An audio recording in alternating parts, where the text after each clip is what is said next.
Pavarësisht vështirësive me të cilat përballen personat të verbër dhe shoqata të verbërve Jakova, gjatë kësaj periudhe janë zhvilluar një serë aktivitetesh me qëllim të mbështetjes, integrimit dhe përmirësimit të jetës së anëtarëve të saj.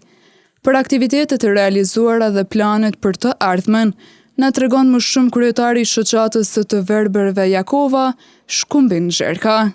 Aktivitetet kemi të sportit, faktikisht projektin që kemi për drejtorisë kulturës së njësë sportit që kena përfitu. Jemi të bërë përgatitjet për anëtarë të shoqatës që trajnimet e kemi kryer. Tash kemi edhe me shku një vizitë traditore në Durrës, kemi të bërë përgatitjet për atje. Kena përgjedhë lojtarë që kanë me marrë pjesë, edhe besoj që kryet si projekt. Mes tjerash, Zherka ka folur edhe për vështirësitë financiare dhe sfidat që e përcjellin punën e shoqatës.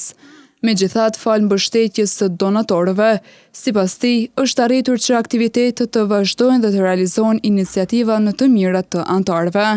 Ka pas, normal që ka pas, mungesa buxhetit, financimit, ka.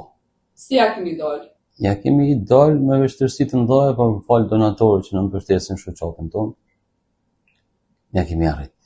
Shoqata të verbërve Jakova vazhdon të ketë në fokus fuqizimin e personave me dëmtime në shikim, krijimin e mundësive të barabarta dhe ndërgjegjësimin e shoqërisë për nevojat dhe të drejtat e tyre.